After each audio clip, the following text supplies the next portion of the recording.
Ladies and gentlemen, we are ready to rock and roll. Let me welcome you all to this session this morning. We are ready to move on with our program. I trust that you had a good evening yesterday. For those of you that managed to attend the networking session, I am sure that you managed to let your head down a little bit and relax and rest, and that you are starting the day refreshed and ready to tackle the day. It is an interesting day. It's an important day, day 2 of our conference, and I know and I see that we are going to be having a good day, having looked at the program. Our program today is starting with a plenary panel discussion, which will be led by Advocate Mgaleli, which already some of the members are up here, and Advocate will join us in a moment. I just want to get my bearings here, pardon me, in terms of where we are. So in the panel, the title of the panel is Ensuring Policy Alignment, Strategies and Best Practices. That's what we will be focusing on during this panel. There are 4 panel members, and the Advocate will be taking us and engaging them. At the end, towards the tail end of the discussion, there will be an opportunity for us to engage in a Q&A with the panelists. Immediately after that, we will have a tea break. We're going to try and stick to time by all means necessary. So at 10:30, we will stop for tea break. At 10:45, we'll be starting with the 3 breakaway sessions that are going to run concurrently. The first breakaway session is on GNU priorities, economic imperatives, industry requirements, and that will be led by Mr. Ntlangano. It will be in committee room number 4, the first one on your left as you get out of the door. And then we will be having breakaway session 2 in the big auditorium on critical policy directives, which will be led by Ms. Mbonzi. And then in the room just outside this door, as you go through this door, we will be having discussion on optimizing policy management for effective implementation, and it will be led by Mr. Juili. And when they finish at 2:30, we'll have a short break, 15-minute break for coffee and teas, and then at 3:15, we will be having we will be having a closing keynote address by Mr. Bikisha. And his topic or his theme is measuring policy efficacy, tools and matrix for continuous improvement. So that's our program for today, ladies and gentlemen, and I'm sure that you are, like me, looking forward to hearing and getting the inputs for today. Without further ado, let me ask Advocate Mgaleli to come in front and lead his panel. Thank you. Let's give them a round of applause.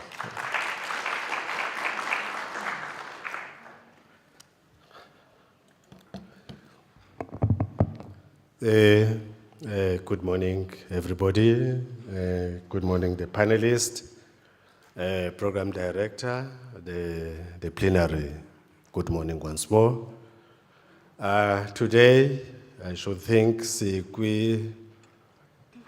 day 2 of the proceedings of this conference, and we're going to be dealing with the hot potato in the sector as well as in the country, the policy issues. We started yesterday, and throughout the proceedings yesterday, you could sense that things are not well in terms of the principles of legality in the sector. The regulatory frameworks. There is a lot of disjuncture from head office, regional, college level. A lot of gaps were identified. And we all know colleagues and delegates. If you are driving a car which is out of alignment, you know what happened. You know when you brake, what happened. You know when you are holding your steering wheel, what is happening. From yesterday's discussion, I should think it gives me a sense that in terms of policy, we are like driving a car that needs to be put in a service center so that its wheels can be aligned. Its front suspension can be aligned. Its tires can be aligned. I should think the panel today is going to address and take us from misalignment and align us. Because at the end of the day, a policy is a tool, is a regulatory framework, which is expressed in the strategic objectives of the colleges, of the department, the 4 strategic objectives. If we talk of expansion, what are our policies saying? Is there coordination in our policies? Are our policies aligned? If you take off a registration policy of a college, if you talk of a debt policy of a college, do those policies talk the same thing? DP registrar wants so many students to be registered. DP Finance is saying this college has debt. So there will be students that will be excluded. That's misalignment. You talk of recruitment. Students sit in their college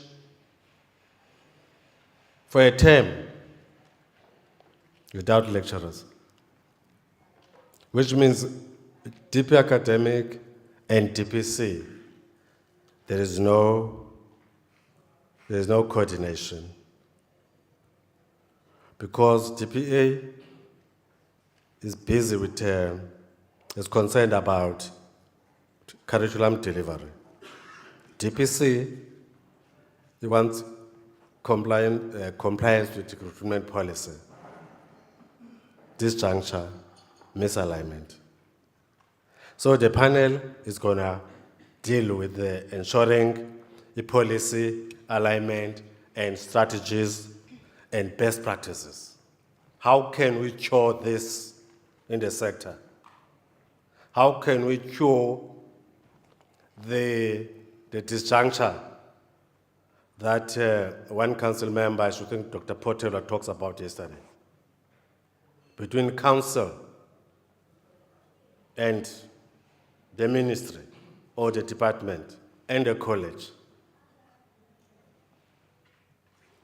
Council has been given responsibility to govern the college. But the authority sits elsewhere in Pretoria.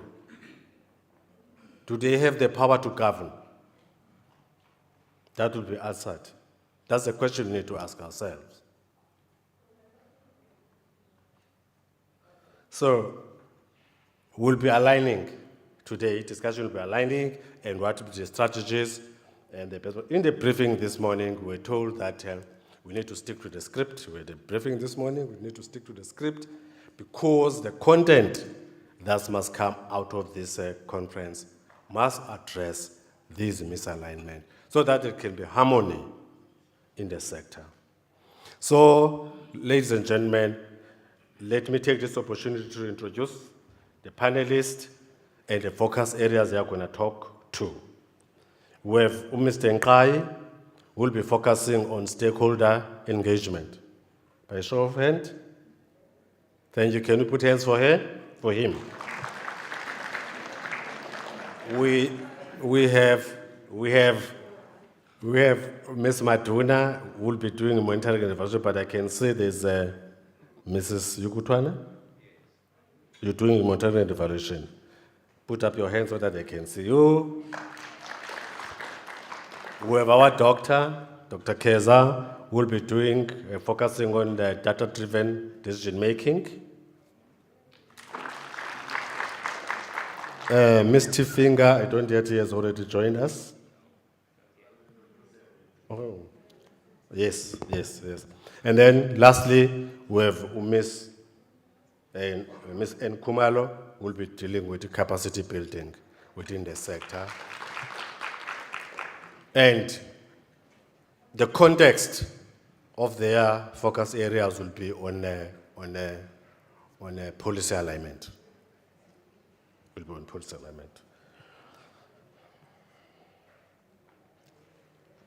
Then the approach will be to encourage, they will encourage a lively and open discussion. There will be a lively and open discussion, and they will identify areas of policy development which need is needed, and outline actionable steps that can be taken to address the identified gaps since yesterday and even from their presentation. Now I've already introduced them, then I'm getting to the point. You are welcome, all of you in this session. Plenary panelists are also welcome. Plenary are also welcome. Let's listen attentively. We'll open engagement after their presentation. But I'll start with you, Mr. Nkai, panelist number 1. And I'll pose this question to you. How can effective stakeholder engagement contribute to ensuring policy alignment in the TVET sector? Thank you very much, Advocate. The name is Ndumzanywa. I think we need to remove the name of Ms. Nkai. I'm replacing Ms. Nkai from THET. I'm currently placed at the Office of the DP Corporate Services as an HR coordinator. Now, thank you for your question. Let me just track back a bit to go forward. The United Nations Educational, Scientific and Cultural Organization, UNESCO, through its subcommittee, which is called where's this thing? Where's my notes? Which is the International Center for Technical, Vocational and Educational Training, are clear that if we are to achieve the Sustainable Development Goals, particularly Goal 4, we need everyone on board. As a result, in their report, they are clear that in order for us to ensure inclusive and equitable quality education and promote lifelong learning opportunities for all, then everyone must be on board. So if this is the goal of the United Nations and South Africa, the NDP, and all the targets, then we surely need everyone to be on board. So where I start is to maybe first unpack who are the stakeholders of our TVETs. I think yesterday we were clear. We had people who were here who shown that they are our stakeholders. We had labor is here already. We have industry, we have students, we have multi-partnerships with different stakeholders. I think when you look at our banner here, it has all the multiple stakeholders who matter to the college, and the college needs them to survive. So the question that you pose says that how can effective stakeholder engagement contribute to ensuring policy alignment? Now, in the stages of policy development, there is that stage of consultation. I think you can't just drop a policy on people like it's rain.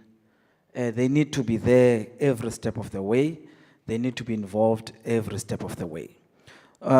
These stakeholders that we speak of, each one of them has an interest or a different interest towards the college. If we would put these, to make an example, labor would want labor peace, social justice. Labor would want salaries. Labor would want a happy and a stable work environment.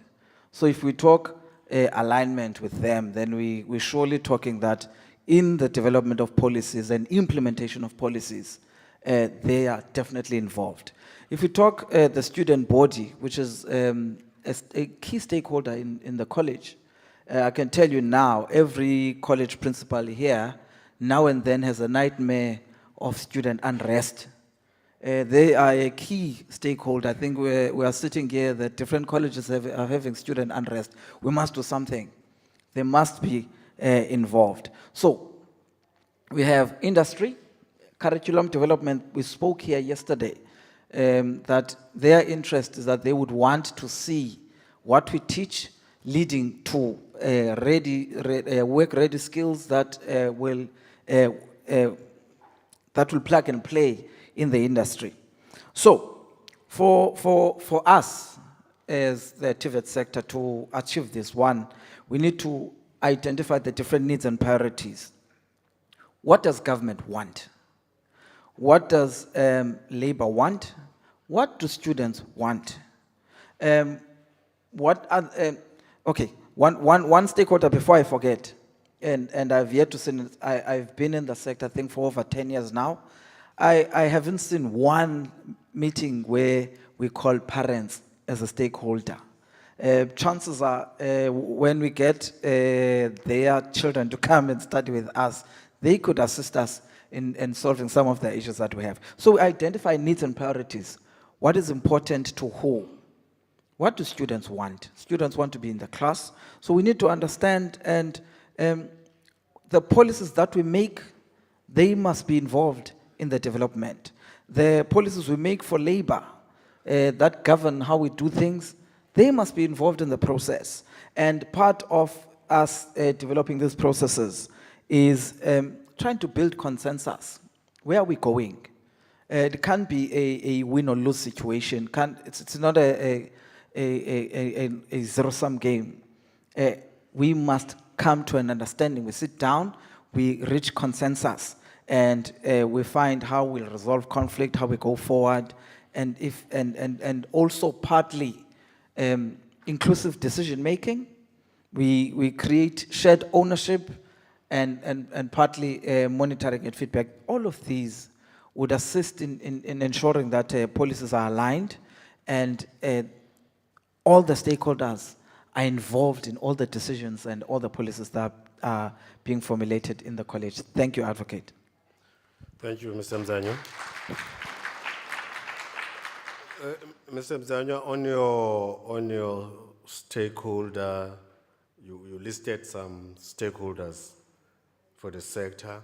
You also mentioned an example of an initiative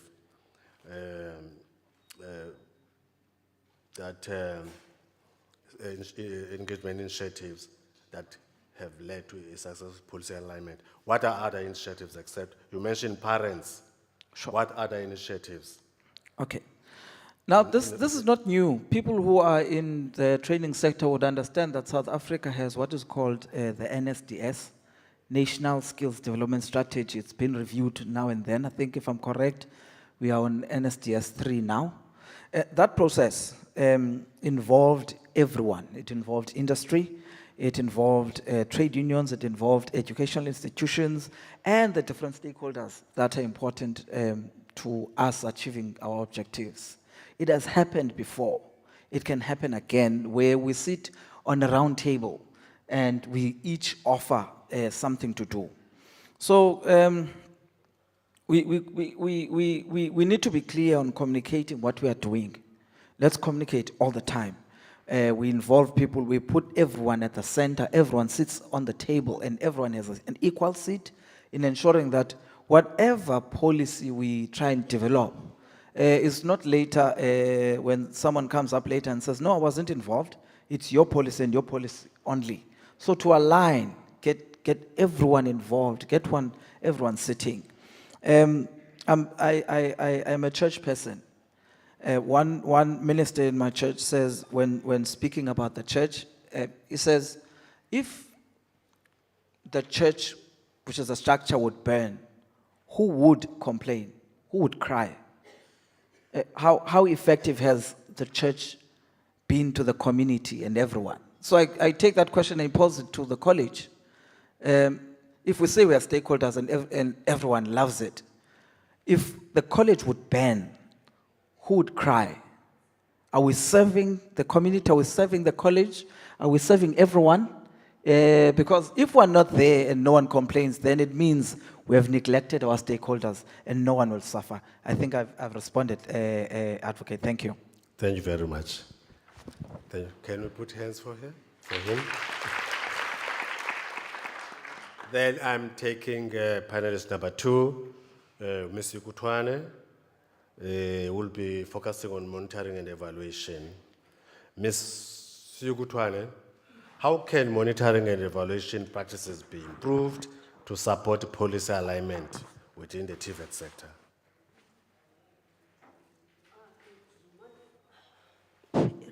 Good morning, everyone, and thank you, Program Director and Facilitator. Ladies and gentlemen, I actually wish to first bring it to our attention that monitoring and evaluation is a deliberate move by government. Our government looked at the very beautiful programs and policies that have been developed together with very beautiful plans that the country has developed. But unfortunately, you will agree with us that on observation, all that particular good work was not necessarily implemented.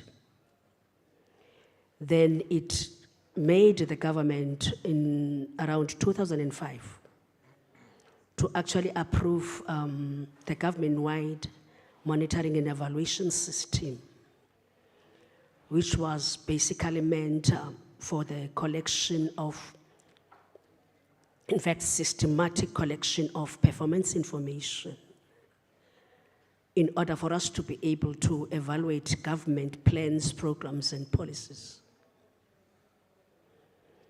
And if you look then at that government-wide monitoring and evaluation system,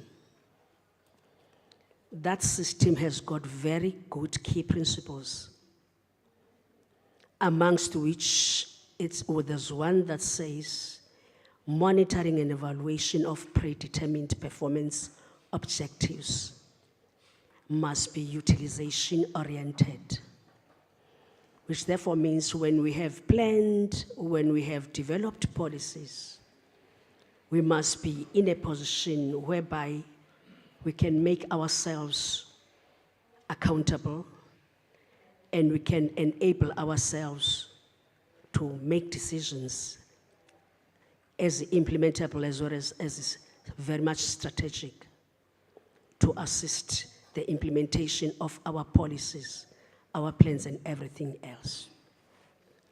Therefore then, you will remember that a government on its own tried to run with the issue of monitoring and evaluation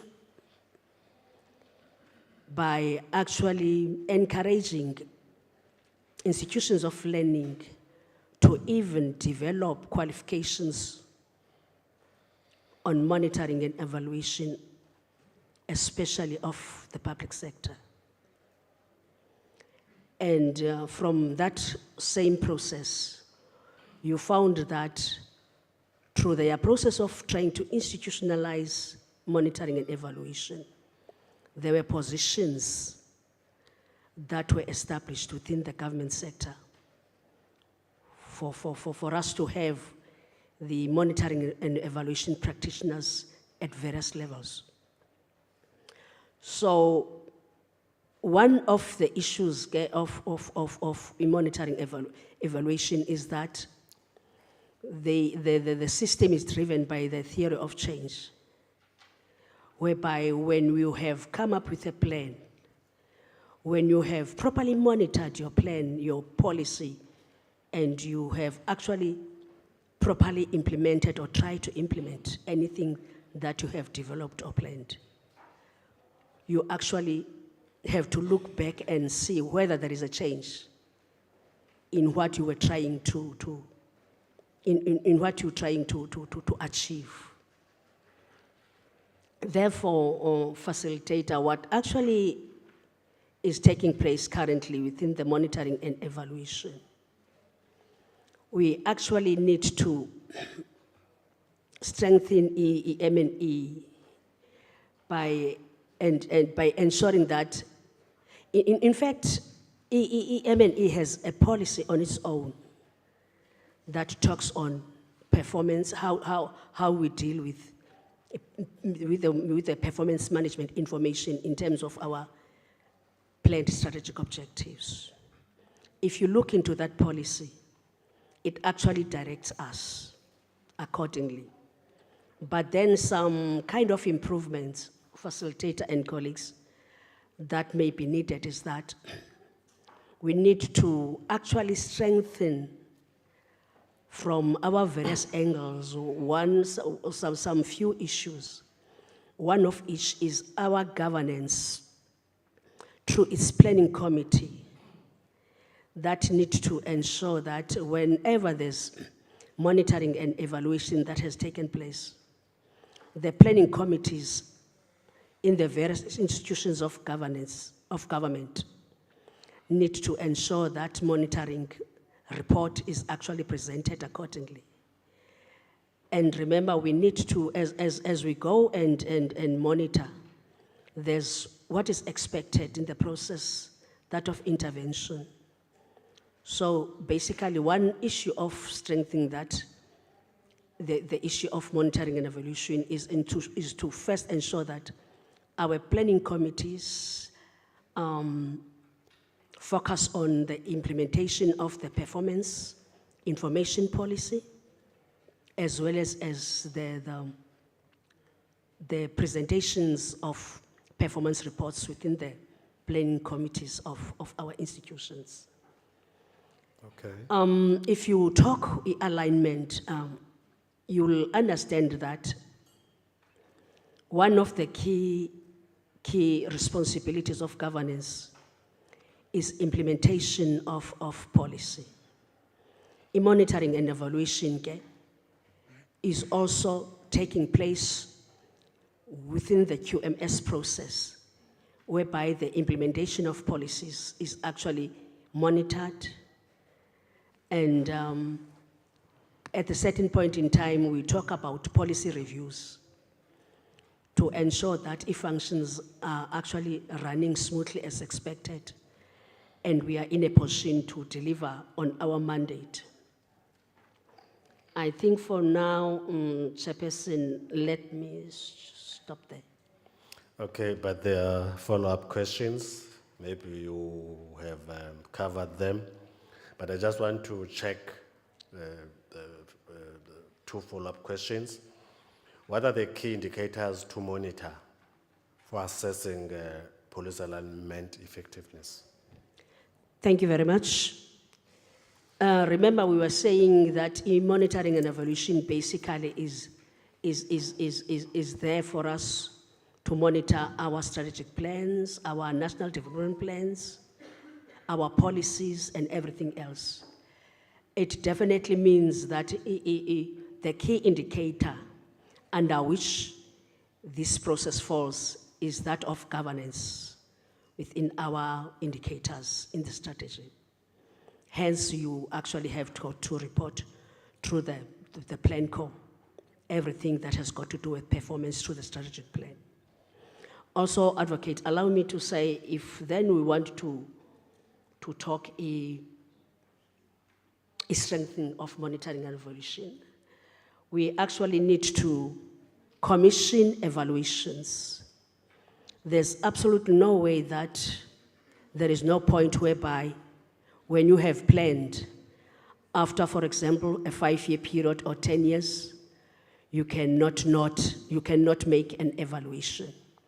Because monitoring during the period of the running of the strategy is not necessarily evaluation.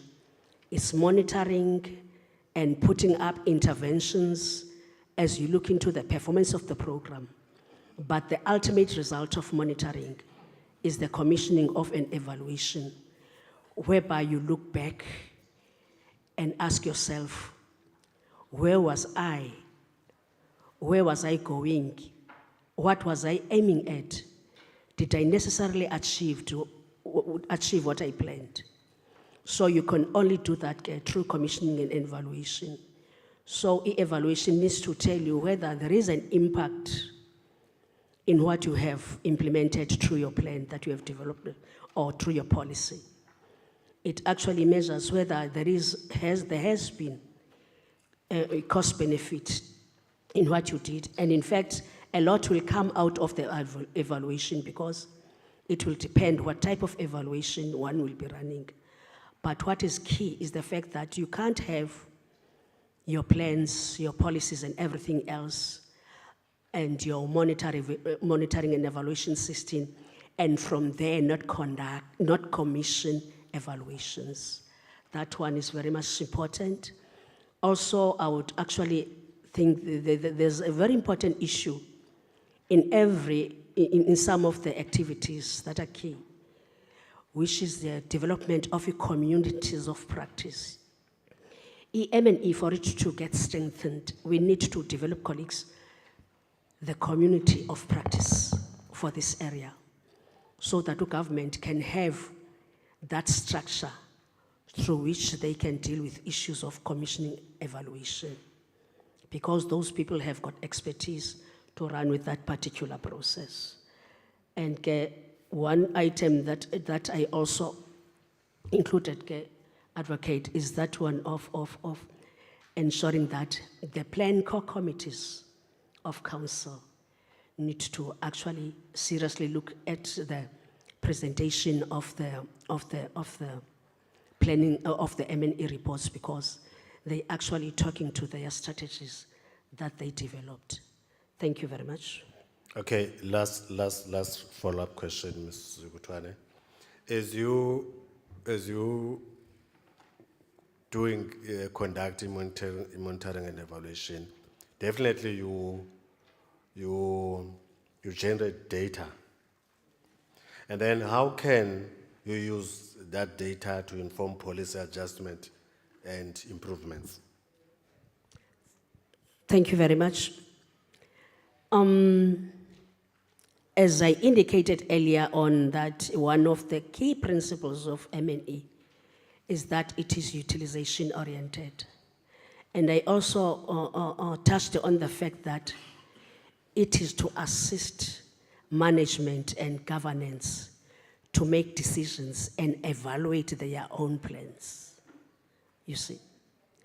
So a monitoring and evaluation process is that process that actually make us account for what we have planned, make us evaluate ourselves against what we have planned. I know sometimes there is that feeling that people, when practitioners go and monitor have got that feeling as if they are there for policing. If and only if we can be in a position to understand, no, M&E is there for us to account on the policies that we have developed, whether we have implemented them correctly, and to account on the strategy that we have developed and the plans and projects that we have established, whether we have implemented them as we agreed in terms of our objectives, indicators, and strategic direction. That's basically what I can say. Thank you very much, and we are done with that panelist. And I hope the plenary is ready during engagement to interrogate further from those presentations, particularly with monitoring and evaluation. For that matter, everything that's going to be presented here by panel, we would love that the session, particularly because remember, the policy is our life and blood of our daily operation in the college. Adherence to policy, implementation of the policy guides us. Thank you. Now I'm taking with Dr. Keza, who will be focusing on data-driven decision-making. Doc, in what ways can data-driven decision-making enhance policy alignment in the TVET sector? Good morning, Mr. Facilitator. Good morning, my lords. Good morning, my ladies. Thank you very much for the question. Mr. Facilitator, for me to respond to this question, I would want to make a reference to the 3 documents that are well known in the fraternity of the Department of Higher Education and Training. The first document to which I will make reference is called the Norms and Standards for Funding of the TVET Colleges. That is the number 1 document. The second document will be the Post-Provisioning Norms Policy. And the last document will be the Procedure Manual for the implementation of the post-provisioning norms. I just want to indicate, first of all, Mr. Facilitator, that the norms and standards for the funding of the TVET colleges indicate that a student is funded within the context of the TVET provided that the student is an FTE, which means a full-time equivalent. I will explain further. Let us agree what an FTE means. An FTE means an NCV student comes to the college. They are enrolled for 7 subjects. 7 subjects in the NCV space are equal to 1 FTE. So that particular student is funded by the Department of Higher Education and Training, and all is good. When we talk about NATED programs, business studies, 1 FTE is equals to 8 subjects. It means a student must come to register semester 1, business management semester 1, and that student must come again to do N4, 4 subjects. And for the entire year, that particular student is equals to 1 FTE. If a student does N4 and they pass only 3 subjects and they progress to the next level with 3 subjects retaining 1, that particular student is no longer an FTE. Therefore, that student is not funded by the Department of Higher Education and Training. But then we do take into consideration those 3 subjects that are enrolled. It means 1 FTE to be full. It means we will have to find 1 student who is enrolled 1 subject. And then when we combine my 3 subjects together with the next student's 1 subject, both of us are 2 warm bodies, but we are equal to 1 FTE. For the engineering student to become an FTE, that particular student must enroll N4, 4 subjects, N5, 4 subjects, N6, 4 subjects. That is in 1 year. And when that student has been enrolled for 12 subjects, that particular student is equals to 1 FTE. I hope that we are now clear with the FTEs. Let me move now what we do with the FTEs.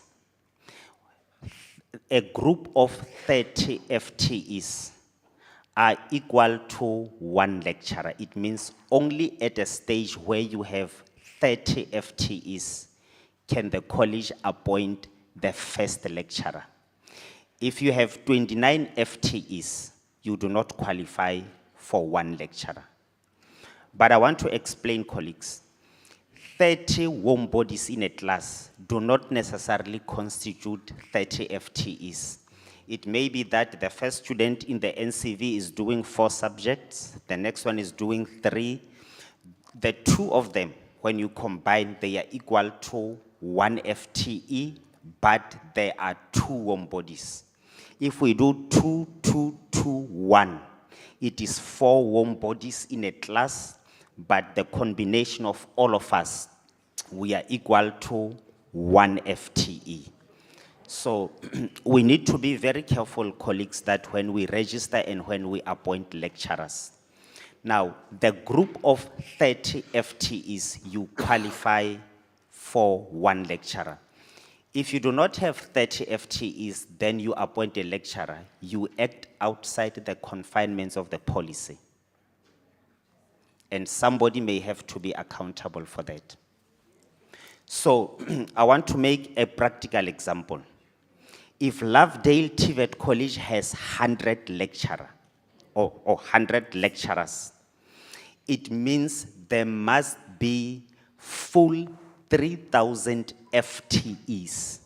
It means there must be 3,000 NCV students doing 7 subjects, all of them. 3,000 for us to appoint 100 lecturers at Lovedale TVET College. You simply multiply lecturer head count by 30, but be careful, not by 30 head counts, but by 30 FTEs. Then you have qualified to appoint a lecturer. Let's now move to the senior lecturer. For the college to appoint 1 senior lecturer, there must be a cohort of 6 lecturers that have been appointed by the college. It means once you have appointed 6 lecturers, you qualify to appoint 1 senior lecturer. It means at the point you register, or rather you appoint 1 senior lecturer, it means each group of, or each lecturer has got 30, 30, 30.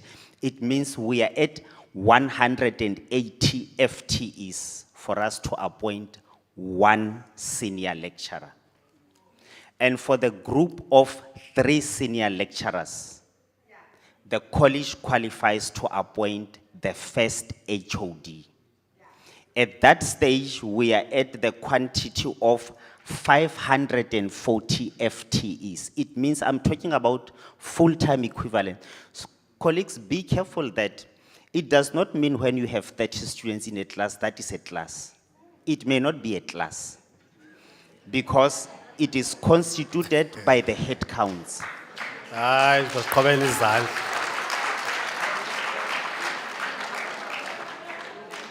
Just hang on, Doc.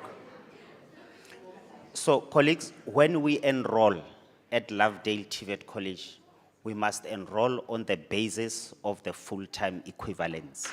Then we are safe. I do not know what happens at the colleges where you will find that there are many lecturers, but the FTE enrollment is very low. I'm not the representative of the Department of Higher Education and Training, but I'm just talking a policy. Colleagues, in furtherance of these assertions, it also says for as long as you do not have 600 FTEs, you do not qualify to be a campus. You are considered to be a site or a satellite. The moment you have 600 FTEs, 600 students doing NCV with 7 subjects, you then qualify to be a campus For as long as a campus does not have 600 FTEs, it does not qualify to be a campus. So colleagues, we need to be very careful when we enroll. This thing does not want executive management, but it wants commitment of the lecturers as follows. We all know, colleagues, that the progression rates in the context of the TVET does not gratify all of us. I can make reference to the contemporarily released throughput rates. I think the #1 college was the Waterberg TVET College with the throughput rate of 12.5% throughput rate, colleagues. So it means the average throughput rate of the TVET colleges is around 8%. I think last year it barely increased to 9%, colleagues, so that is throughput rate. So this is actually an indication that in terms of the progression, we are not doing very well as the TVET colleges. Colleagues, we need to improve the government's return on investment by ensuring that students actually pass. What I want to indicate further, colleagues, is that we all know that the students don't progress. Now, if the students were 30 in the class of NCV level 2, at the end of the year, not 30 of them qualify to go to level 3, or not all of them go to level 3 with 7 subjects. You will find that out of the 30, only 25 progress to NCV level 3. For us to balance FTEs, the lecturer teaching NCV level 2 must admit and say, I want to save my job and I want to save my colleague's job. For the shortage of the 5 FTEs that did not progress to NCV level 3, I will no longer enroll 30 students in my class, but I will now enroll 35. Now, the 30 plus the shortage that is in NCV level 3, they are equal to 60. You qualify to have 2 lecturers, and then both lecturers are safe. Similarly, when that group of 25 students progress to NCV level 4, and only 20 progress, 5 are retained in level 3, it means the lecturer who's doing NCV level 2 must then take, for the shortage of 10 FTEs in NCV level 4, will be accommodated in NCV level 2. Because, colleagues, we can actually control enrollments in NCV level 2, but we have minimal control in enrollments in NCV level 3 and NCV level 4. But if lecturers then decide to unionize the lecturer and student ratio, which is still fine, it is their right. But they are actually telling the department that no, because I'm not taking additional 30, or no, because I'm not taking additional 5 FTEs, I'm telling you to get rid of my lecturer. Because if they do not make 30 FTEs in NCV level 4, it is not my business. My business is teaching 30 FTEs because the confinements are, the ratio should be 30:1. If we maintain that, we will not be able to enroll enough FTEs. Chairperson and the facilitator, thank you very much. I've taken a lot of your time.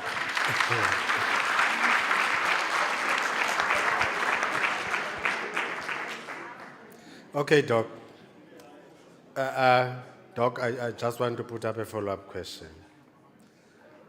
You have given a solution on how to deal with data-driven decision making, specifically with the enrollment, FTEs, and all that. But in general, how can we overcome failure to implement it data-driven? What are the challenges of implementing or failing to implement data-driven solutions, general, in the sector? Except the one we have already given solution on this one, general in the sector. All right, no, thank you very much, facilitator. Let me not necessarily talk about the challenge. I want to talk about what should be done. Yes. And then it will automatically solve that particular challenge. Colleagues, We need to be very careful when we draft our strategic plan, our 5-year strategic plan. That is an indication of where we are, where we want to go, and what it is that we want to achieve. The numbers that we put in the strategic plan must automatically translate to the APP, as well as what we call the funding grid, all right? Once you punch numbers in the funding grid will automatically tell you that if you enroll 4 students in NCV, how many FTEs you have actually registered. When you punch numbers under N4, business studies, it will automatically indicate to you how many FTEs so far you have been able to register.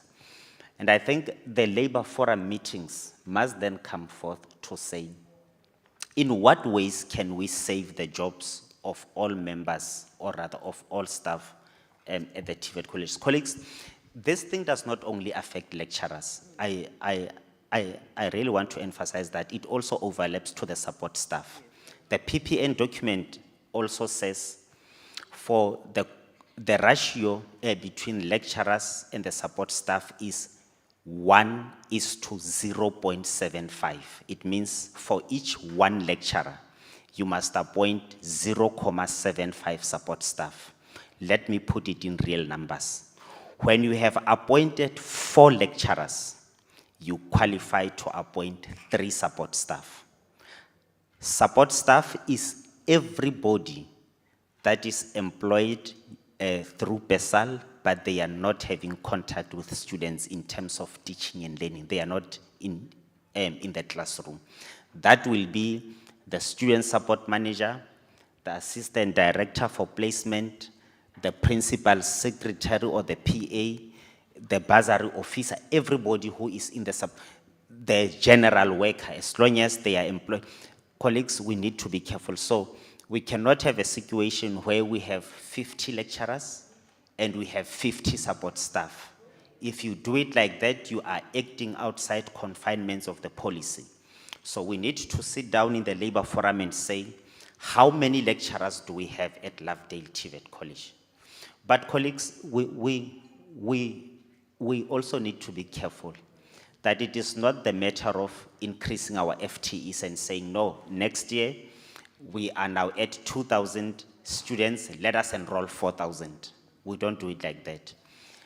The college must write a letter to the office of Mr. Gaza, I think that is the relevant person, and request for permission. Remember, colleagues, for this year, I want to make an example. I do not know your NSFAS allocation. I do not know how much it is. So let's say, well, I will give an irregular fee. Let's say your allocation from the NSFAS for 2025 academic year is 100 Rand, 100 Rand. And then you decide to over-enroll. It means many students will qualify as bursary recipients, but the total amount of their tuition will exceed the maximum allocation from the NSFAS. It means automatically you will have a situation where 20 students have qualified, but not all of them have received tuition fees. It means the college must then go out to look for money outside the space of the NSFAS to fund those students with whom we have over-enrolled. The best way is to indicate to the office of Mr. Gaza that given, or rather seeing the appetite of our college or the number of our employees in terms of the lecturers, we think that we can be able to enroll these numbers. Like I'm saying, if you are 100, it must be 3,000 FTEs. But colleagues, I'm not saying get rid of the students who did not pass 7 out of 7 subjects. I think it will articulate to what I am also here for, online teaching and learning. Colleagues, if those students who could not make it can be taken to the, because remember that some of them do not require to be in the workshops, they already have the ISET. ISET is valid for 3 academic years, as we know, or 3 academic examinations, right? So they do not have to do an ISET.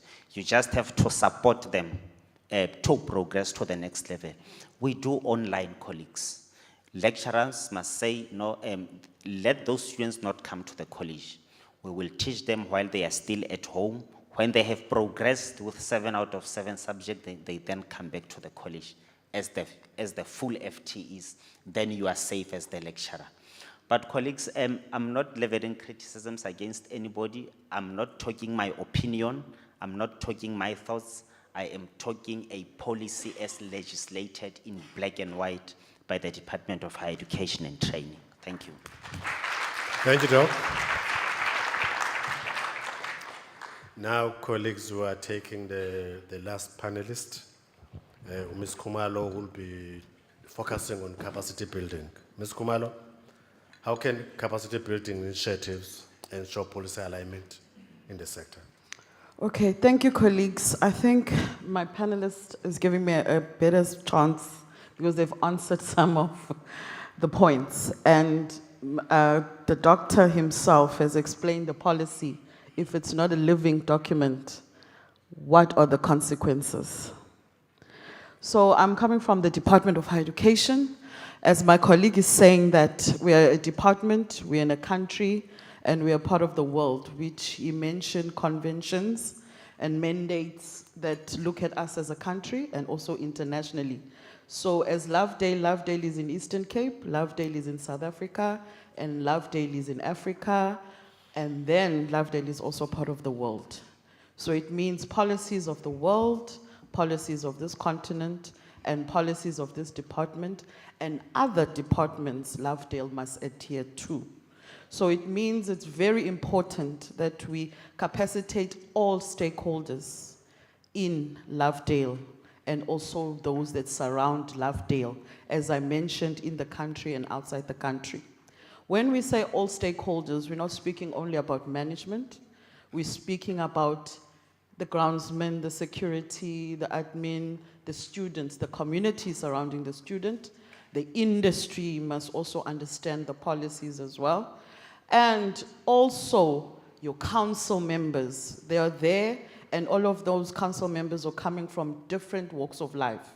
So they are there, they are mandated by the minister to uphold all the policies and the acts and the bills in our constitution and all our convocations and also our mandates.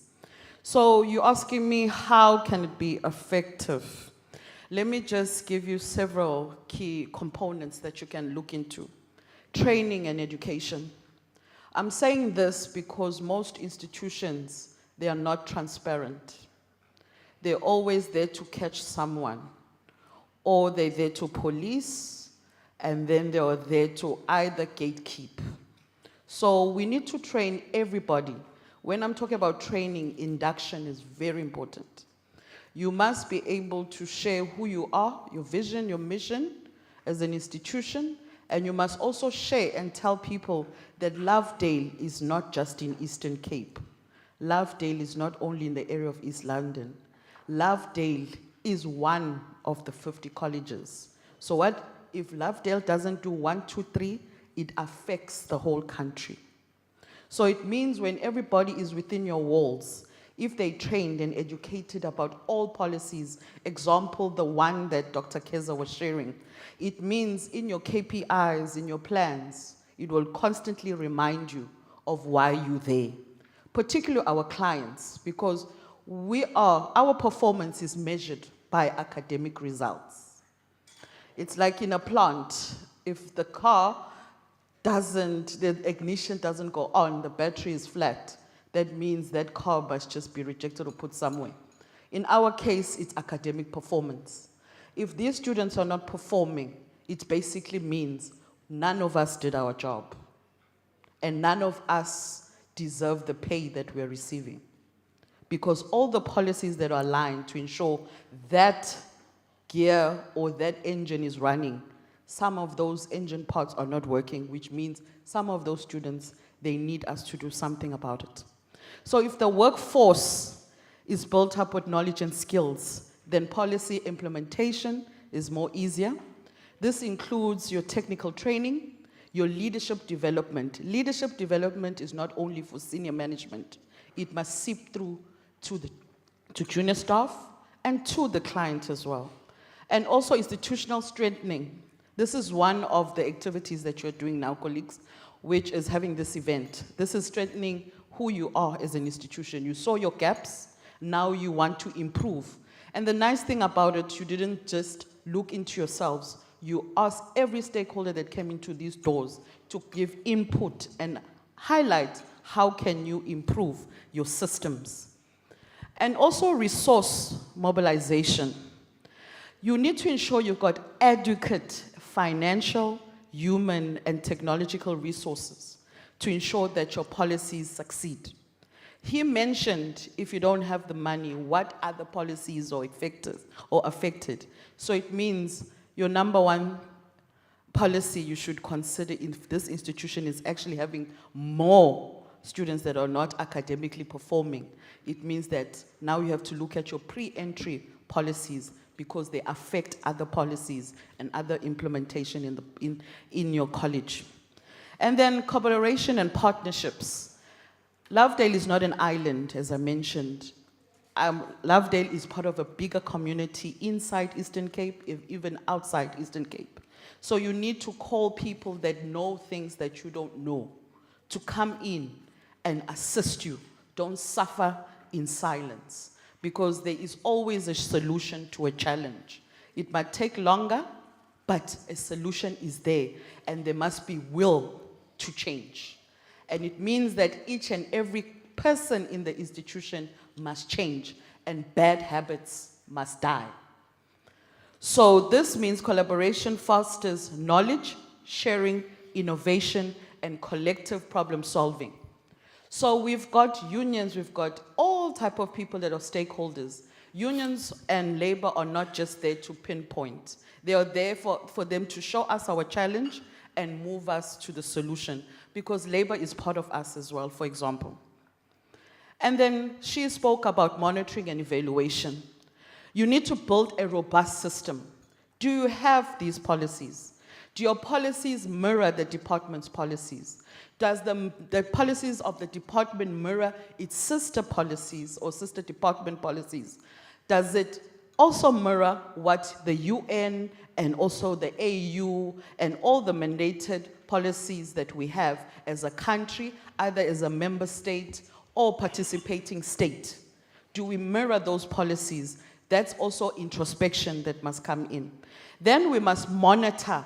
When we put things, like for example, our constitution, the nicest policy that every country always says South Africa is the best constitution, but we know we live in South Africa. Are we monitoring it? Are we actually evaluating? Are we happy with it? Are we actually implementing what this constitution is saying? Do we know the loopholes? Are we fixing it? So imagine that constitution become the constitution of your college.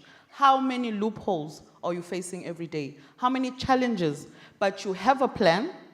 You wrote this nice document, but are you living that document, or are you making that document alive? That's where she spoke about a culture of accountability. So if you lose 5 rand, and if you're a finance clerk, you're accountable for that 5 rand. If you're a student and you lose the PPE that you're allocated to, you were given, that costs money, you're accountable. So it means you must replace it because you were given. And also when you're given this tuition fees as a student, your responsibility is to pass. That is your accountability. When you're a lecturer and you're given students that are 30 in your class, you're accountable for 100% pass. If you're a principal, you're accountable for people within your college. You're also accountable for the community that surrounds you, and you're also accountable. You are put there by DHET. It means you have to role model DHET, and you also have to role model even presidency and beyond. And leadership development, colleagues, is very important. Everybody in an institution is a leader. Yes, somebody monitors you, somebody's a supervisor, but you need to supervise yourself. You are in an institution by admission, by registration, or you came in by interview, you came in by nomination, but you are in there. You're considered a leader of yourself, you're considered a leader in a group, and it means that you are part of a team. So it means in this guiding policies or how to capacitate your people, they need to lead themselves, to be responsible for equipment, responsible for money, responsible for their time spent in the office. No loitering and coming on Monday, smelling of those things you did on Friday and the weekend. Or deciding to sleep while students are waiting for you to be in class. Or that student is deciding to sleep and not submit. So all those little things and habits also are barriers to policy execution. And this means that strong leadership from the top to the bottom is affected. So your policy can look very nice, good English, but if it's not a walking document, then it means all levels of government and community involvement has been stalled because people that are allocated to mirror or implement the policies have stopped that. So that's why it's very important, colleagues, to look at that. And knowledge management, he spoke about data. Data mirrors results. Data also gives us a picture of how far we are. And also manage information. You need to be transparent in your information, yes. And there's also confidentiality, you know, the POPI Act. And also these numbers must be accurate, colleagues. Don't lie. He was speaking about 1:30. Some of you will say there is 15 people in the class, but there is 30 souls. What happened to the other 15 that you're... So it means they're ghosts. We've got ghost employees, ghost students, ghost managers. There's a lot of ghosts. So knowledge management must be accurate. When it's shared and given to somebody else, you must account. So if you sign it off, it means your principal has signed it off. And if the department, our DDG, signs it off, it means the DG has signed it off. Then AG will come in and say, DHET is this, because Lovedale and the other sister campuses said there are 1,000 students while there are 500 students. So please learn from past experiences, and by looking at your knowledge management. Sustainability planning is very important. You can't plan for 2 months, but you overlook the future. And when you think about the future, you must also sustain what you planned in the beginning. So what happened in Lovedale in the past shouldn't be just disregarded. It must be taken as a lesson. So all the policies that you have, that's why you got Vision 2, that's why you review, that's why you consult, that's why you have annexures, addendums, because you didn't disregard your first page. You've added page 10, so it means that you're sustaining your plan. You're removing or adding or maneuvering your plan. So ensuring capacity is very continuous. I know some of you might be short-tempered, some of you want change now, but change takes time and patience. So that's what I can say, facilitator. Thank you.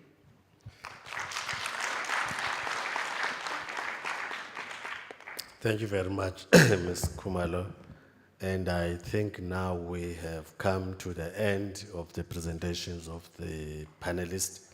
Time, colleagues, is a little bit against us. I just want to open the session for engagement. Then later on, I'll come back to the panelists just to summarize or flag up some few points. Can I open the floor to any member of the panel from the floor? Before we go to D.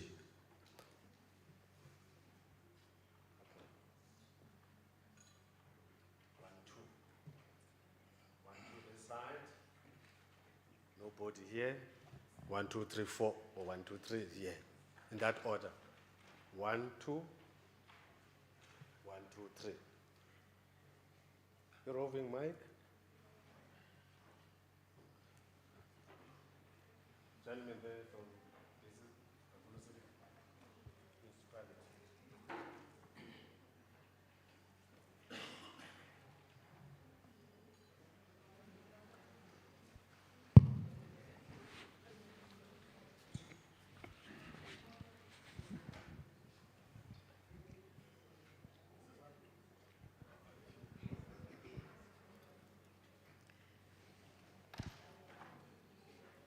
If it's a comment, short. If it's a question, short and to the point. Oh, thank you so much, Comrade Program Director. I'm going to ask the question. I'm not sure it's going to maybe going to Doctor because it's very important what he has said about the lecturer ratio, learner ratio. But I'm going to ask my question in two ways. I'm going to ask the question on the side of the learner, because I was a learner before, and I still have a learner in class affected by the very same situation. Doctor, you are saying, I heard the issue of the FETs. Now I want you to clarify me, what about a learner in your NCV who's got all the four, or all the other subjects, but is owing one, but that learner still qualified to go to the next semester finalization of that particular, I'm going to say, certificate, whatever that program is. You know that is your situation. Then the other leg to it is there's a facilitator, learner, and we spoke yesterday about the triple S and all of that. We know that when a learner performs bad, unless we live in another country, we live in South Africa, we should be able to know that a learner can perform bad either because of social conditions, which are tantamount or affected by the availability of NFSAS and all that, and if you get what I mean. Lecturer comes to class, is hungry, and all of those other things. And you are saying, I don't hear when you're saying that learner who performs so bad, and then he's got maybe he passed 3 and then it failed another, because we're looking at all the academic performance. We're not looking at now the issue of the social factors causing the learner to fail and all that. If that learner must be funded. I don't know if you get my question. So I'm looking at those two legs here. Thank you so much. Okay, I'm going to support my doctor. You're speaking about academic support in this situation, because no student must leave the campus without, as you're saying, academic performing. I know NSFAS gives a second opportunity, especially to exiting students. If you're in level 4 or N6, and you have just this one pending subject. But within, like your junior levels, no. But when you're in level 4 and you have this pending, you are given that other year to ensure that you complete. So it's there. And you're speaking about the academic support. So even if the student is given financial support, but what about the academic support? It means that now the institution must make plans to assist the student, either extra classes or a lecturer that will support that student in order for them to pass. In the FETs, as he's saying, remember the department funds a student 80% when they come in.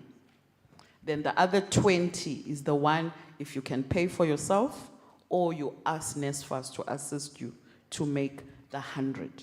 So it's 80 plus 20. For those that are getting NSFAS, it means that the government is supporting you 100%, because NSFAS is government. All this money is coming from Treasury, one pot.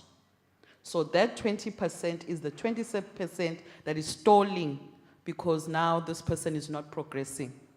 But in our framework of admission policy, it says you can fail twice. Let's say this year and that year, but you must complete all your, but you cannot always be failing. Then it means the exclusion comes now, academic exclusion. So it means now the institution can decide to enroll you or deregister you because you have not fulfilled. So you get a second chance, but a third and the fourth is very unlikely because, as you were sharing, that 100% cost will have to be a debt that must be carried by the institution. But your social services or your student support and the lecturers must support the students to progress. Thank you. Thank you, Ms. Komalo. My brother? Thank you, Advocate Mkaleli, and good morning to everyone. My question is around the funding grid. We have now moved to the online applications, and we see the number of applications that we receive every year is on the rise. But you find that the amount allocated to colleges on the funding grid seems to be on the decrease. Now, this means that we take fewer and fewer new students because we have this cohort that is with us already, and we have a number of applicants who we cannot accept because of the funding grid. Now, how do we then, try to mitigate this situation where you've got a lot of applicants and we can only take a certain number of students due to the funding grid? Thank you very much. Okay, Doc. All right, thank you very much, facilitator. Let me start with the funding grid one. Colleagues, I'm not from TVET, I will not talk on behalf of the TVET, but I know what the TVET does. The TVET normally checks your historical data. They will check over the period of the past 3 years how you have been enrolling FTEs. And then with the overall impression over the period of past 3 years, they give you the numbers, or rather they give you an allocation that you will put in the funding grid in terms of the student numbers, right? But it means if the TVET continuously reduces your COE budget, which is the compensation of the employee's budget, as well as the number of students in the funding grid, it means you have not been enrolling FTEs, but you have been enrolling headcounts. So it means if you check the quantity of students per headcounts, you are happy, you see a lot of students, but each student is doing one subject. Now, the 7 students are equal to 1 student, but we have a lot of students. It means the manner in which you have been registering as the college is giving an impression to the TVET that I am unable to meet the FTE target. That is why from time to time, colleagues, per enrollment time period, the TVET wants the college to report on headcounts against FTEs. We have done it now. We have also reported, we have already reported how many headcounts we have registered and how many FTEs out of those headcounts we have. The TVET is already preparing your funding grid for 2028 academic year. So if you are not meeting the targets now in terms of the FTEs, you already tell TVET that in 2028, reduce my funding grid. And if your funding grid is low, it means your COE budget goes down. COE budget means compensation of employees. That is why your PESAL budget that pays lecturers was 42 million in 2022. It has suddenly gone to 39. No, it is not TVET. It is how you have been enrolling. But you will see that if you go to the next sister college, their funding grid is going up. It means their COE budget was 39 million. All of a sudden, TVET has put it to 45 million. It is according to how they have been registering. So if you want to correct that situation today, you must then take a decision that as early as now for trimester 2, we are going to decide strongly and put our foot down that we cater for the FTEs first. And for the remaining students, lecturers must talk among themselves that let us form partnership with Lephalale TVET College or Goldfields TVET College. They are there. Let us do online teaching and learning. And for these surplus students, you cater them online, but you know that in your full-time classes, colleagues, if lecturers don't assist management in terms of the decision-making, colleagues, and if you over-unionize things, I'm sorry, I'm not stepping on your toes. I'm trying to protect your employees, right? But if they don't say, we want to enroll more students. And colleagues, I want to tell you something. If you enroll 30 students, I know students, at the end of February, they drop out. You now have 29 students. 29 students, if you have already appointed a lecturer, you must get rid of that lecturer. If you keep that lecturer, you continue acting outside confinements of the law. Somebody will be accountable for that.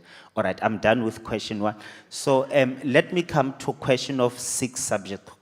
Colleagues, it is many disadvantages if students don't progress with full subjects. It is many disadvantages. I like the idea that the student was doing NCV level 2. They passed 6. According to the progression policy as given by the TVET and legislated accordingly, the student who has passed minimum of 5 is allowed to progress, right? Now, this student progressed. And this student is doing the course we call ERD, Engineering and Related Design. The total tuition fee, 18,000, right?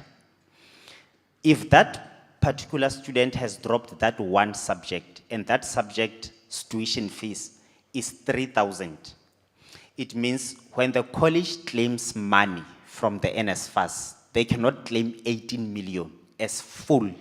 Or no, they cannot claim 18,000 for that student as full tuition fee. They have to claim 15,000 because previously they have already funded that 3,000. That is why year in, year out, NSFAS tells colleges, return back the money. That money was supposed to belong to the student who was supposed to progress with 7 subjects to the next level, but then they progressed with 5. So we only claimed for them 12,000, and then we say, NSFAS, we are gonna return to you 6,000 for that particular student. But if all students progress with 7 subjects, we know that if tuition fees is 18,000 that has been allocated according to the funding grid, that also informs the NSFAS. We know that we are going to claim all that particular money. And then, colleagues, even if a student has been allowed to progress, in terms of the norms and standards for funding of the TVET colleges, although that student has actually progressed, they are not yet full FTE. You must find another student who's doing one subject, combine their subjects, then they are equal to 1 FTE. That is why I'm saying the lecturers, that is where the lecturers come in to say, I am aware that my lecturer or my fellow colleague in NCV level 3 is in short of 2 more FTEs to qualify as a lecturer or to qualify for the appointment. I am therefore taking a decision to take 2 more students in my NCV level 2 just to compensate for the shortage in the high classes. Thank you very much. Thank you, Doc. Ms. Tagi, the injury time, we need just 10 minutes to share among the 3 speakers, and then we close and we go for tea. Thank you, facilitator. The first one is just a comment and a word of caution, because I know for a fact we spoke about the M&E. I think colleges must stop this tendency, if not tendency, is the culture of compliance. It's a nice document, they do it nicely, but just for compliance purposes, they don't implement it. It's not the only one though. Even the APP is the same culture, same tendency. Now, the last question, Chairperson, I want to direct it to Department of Higher Education. You spoke of education and training and also spoke about induction. I know it has been happening in my time, and I don't know now, that you appoint lecturers, you appoint principals. Do you induct them? Do you educate them? Or you just throw them in the deep to swim or sink? I know the rest of management of the college is the prerogative of the college. But this department, they employ principal, they fail, they then fire them and then put somebody again. Instead of enacting them, educating them, mentoring them until they become the best principals, because this institution, they depend on the leadership of the college. Thank you. Okay, thank you so much. Induction is important, as I said, in all levels. And in the department, we've got different branches and different responsibilities. As a leader or one of the principals, they're considered senior managers. We've got HRD, which is department, because all of you are also under DHT. Did you know that? So everything you do, even your PESAL, you are my staff member. So it means we are all in one HRD unit in DHT. Lecturers are sort of special because they have my unit, which is lecturer development and support. It means that they've got HRD plus a TVET HRD sort of, to ensure that they have all the support and get induction and capacitated. In leadership, as you're saying, principals also have an organization, which is SACPO. One of the principals or the composition or the roles of that institution is also provide capacity building and support for principals. We have a DDG who is responsible for the whole TVET branch. In his system, he's got branch, and also he was speaking about Mr. Gaza. Mr. Gaza is a director of a unit that looks at governance.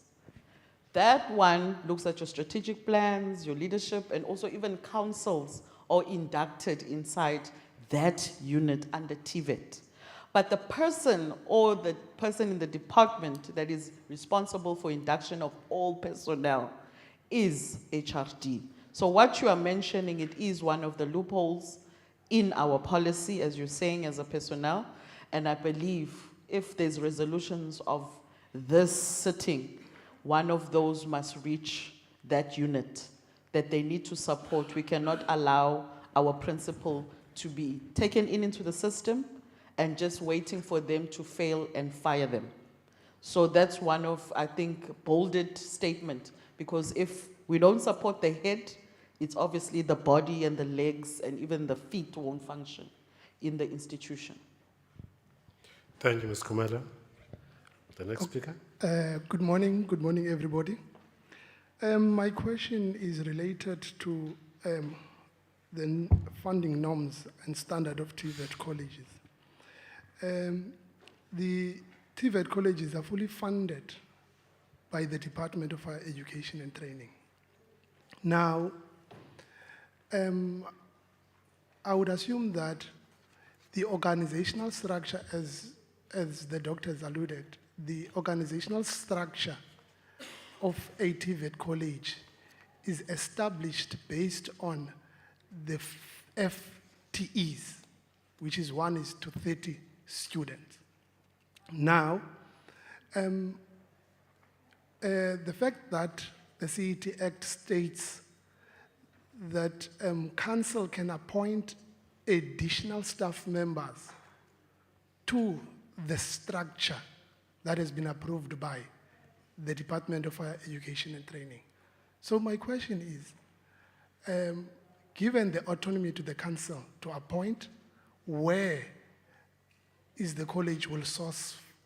college source funding to appoint and pay those additional staff members? And what criteria then do colleges apply in appointing of those additional staff members? Thank you. Doc. All right, no, Norms thank and you. standards. Thank you very much, facilitator. No, I really welcome that particular question. Colleagues, remember that the DHET is the umbrella of all the TVET colleges, and the councils are appointed on the basis of assisting the Department of Higher Education and Training to enforce policy implementation. So even where we have the colleagues paid by the college, or rather from the college payroll, they are still subjected to the norms and standards of the funding of the TVET colleges and the PPN document.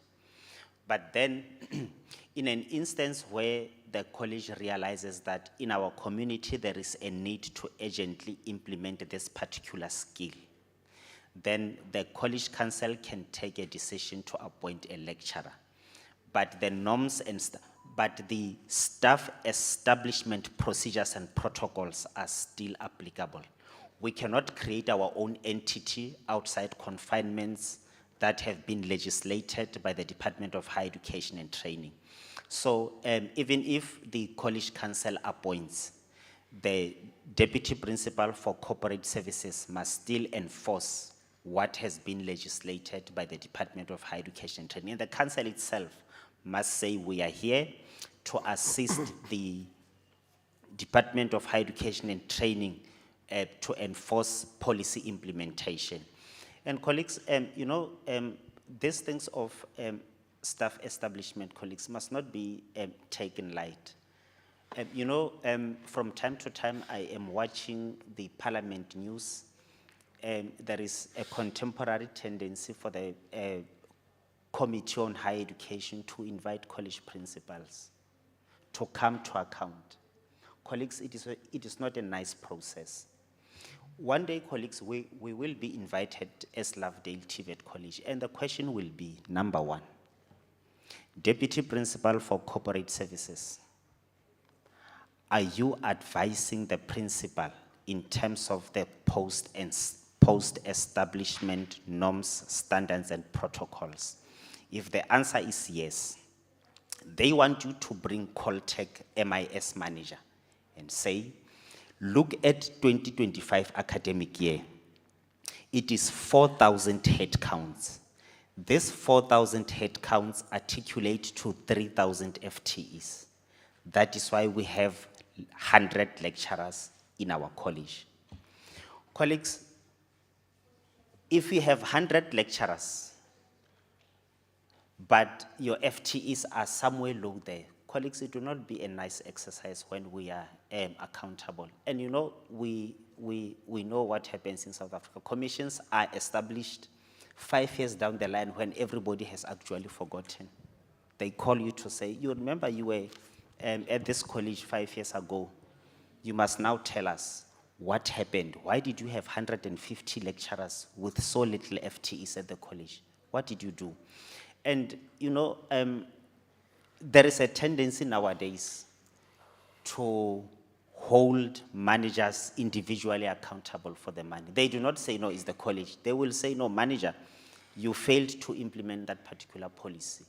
You are individually accountable for payment of that particular money, and you will pay that money, colleagues. So it is not a thing that we should take simple. The Labor Relations Forum must help us as the deputy principals, corporate, academic, to be inside the confinements of the law. Thank you very much, colleagues. Okay, Doc, before you put down, Doc, I should think the question is about the source of funding for section 20, subsection 1B of the City Act. Where do that money comes from? That's the question. Okay. Okay. There are two staff members in the college, and there are two places to get money from. One is treasury. All of us, if you got PESA, and obviously, and what he was sharing about where the pot comes from. If it doesn't make sense, treasury obviously lowers salaries or make sure that you get what you deserve for your output. Then he spoke about college council lecturers. College council lecturers are not taken from the pot of PESA because our own DHT HR sees your unique numbers, but they're not PESA employees, which means they're not officially DHT, but they are college council, means it's your college. So it's like a private company. sort of. That's why we've got contracts 1 week, 2 weeks, 2 months, 1 month. Ne? That money is usually sometimes fundraised by your own college. It's either your college is doing business or you have funding from other stakeholders. Then that's why when Usont yesterday was speaking that the college must not only just take from the government, must also have different pots. Sometimes projects comes with funding. Let's say CETA, NSF, there's a project. It comes in with the money to pay the facilitator. It's not necessary the college paying the person, but they put the money inside either the pot of the college, or they have to prove that this person has done a certain service. Then that money is put into, obviously allocated to their accounts. But there are 2 pots of getting from the government and also donor funding. So that's the difference. Your unique 1, 2, 3 and my PESAL number, that differentiates me and you and where the money comes from. But all of these people are under the council. The council, when you see a council member, see the minister's face, because that person is appointed by the minister. They must ensure that from Treasury, her department and other departments, they upheld. So I think that's what it is. So the money is the college, and the college is part of DHT. They will account for any money that comes in or goes out of an institution. Thank you. The last speaker, and then we'll close the session. Excuse me. Thank you, Chair. Mine probably goes to almost all the panelists, but Dr. Keza is the point person. First, let's appreciate the presentations and the submissions. They were quite informative. But I'm interested in this thing of throughput, the low throughput. That's why I'm saying that it encompasses all the panelists, because there's a monitoring and evaluation framework involved, there's capacity building involved, and the program designs and so on. So what do you think could probably be the leading cause of this low throughput? And what could be our role as social partners? Because we understand our relationship is that we need each other and we need to participate in holding the ball. But what could be our possible role? Because if we are here celebrating the 200 years, the bicentenary of Lovedale, and Lovedale, legacy is rich of students that were conscious in terms of their participation and community problems and so on. Is there a way, perhaps, that a curriculum design yetu, because part of what was said yesterday as well was that we must discover niche and so on and so on, so on. Sirane nayo as Lovedale College. So now my question would be now, in terms of recognizing all of that reality, what could be a collective responsibility that we can claim a share, perhaps as social partners, to say, nahansi a problem, in terms of, because lending education, the curriculum content, it seems like a burden. Lendo is students drop out, it therefore means there's a gap, not only a class in, but even in communities as well, roles abazali and so on. So lendo nditi ndikhalela nje uyiva in terms of what could be the leading cause of the low throughput and what could be our role as a social partners. Thank you. Thank you very much. I'm going to say my own part regarding my understanding. Yesterday, I was actually chatting to one of the comrades in the conference and saying, but colleagues, you are really not assisting us as the unions. The scenario that the colleges are sitting with, no matter how good systems of teaching and learning that the college has established, but a current challenge, you can find it in research reports, you can find it everywhere, is that the current cohort of lecturers is not so interested in using those online systems in supporting the very learner. It's like during strike periods, there's absolutely no need for lecturers to wait for the principal to announce to say, college closed, now you're gonna supply the students with tasks by the time they are away from the college. You see, there's systems, colleges have got systems like, the Microsoft system is a very rich system. There's also that system in, remind me, advocate. Moodle. It's a very good system.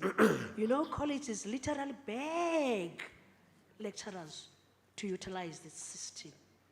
They have to come with decisions to say, hey man, let's find a way. How can we pin down the lecturers to actually fully utilize those systems? You see? Kandi as a systems are systems of supporting the very lecturer and the very student to find information and study wherever he or she is. You see? The same applies to the issue of lecturer placement. Some other colleges, fortunately, do have policies discussing tariffs that must be given to lecturers for them when they get placed.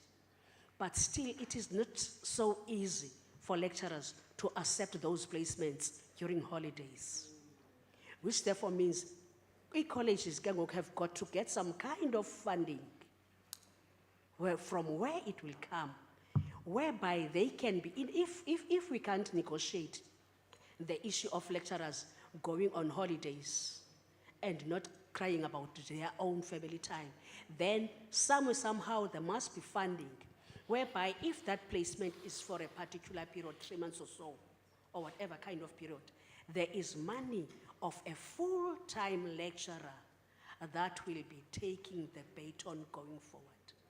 So okay, the consequences, if we can discuss along those lines to say, let's rake funding. In fact, even during the planning periods, our department clearly stipulates that colleges don't blame us for your non-growth because you are semi-autonomous. You are able to rake a lot of money. Go find money and increase your enrollment so that you can be able to have additional staff, additional students, additional income. I usually say to colleagues, you are so reluctant to come up with a funding grid that is above the norm of the proposed funding by the ACT. But come organizational structures that are developed, you will not be in a position to get better posts if you don't grow as a college. So the UTACT, in a funding grid that reflects RED, expect just 2 answers in a college. If you have over-enrolled in the funding grid, they will ask you, how are you gonna resource the over-enrollment in terms of the physical structure, in terms of lecturing, in terms of teaching and learning material.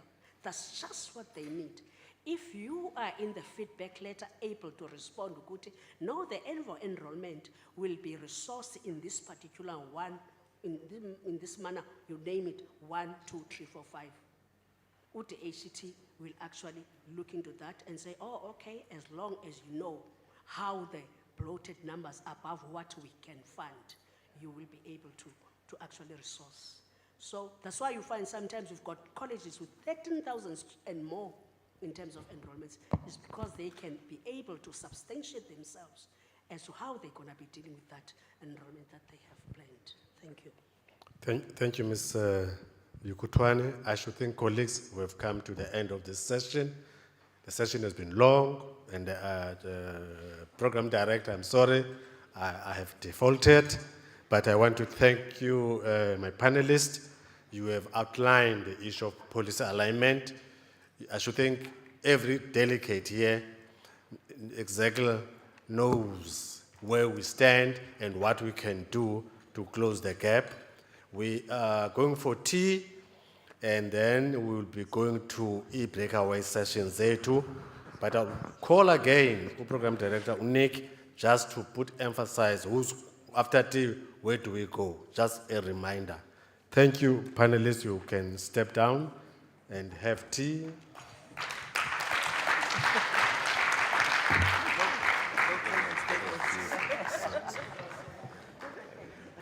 mind them. Okay. We can just sit down just for a few minutes, 1 or 2 minutes. Ladies and gentlemen, thank you. I think the panelists and the facilitator have really done justice to the session.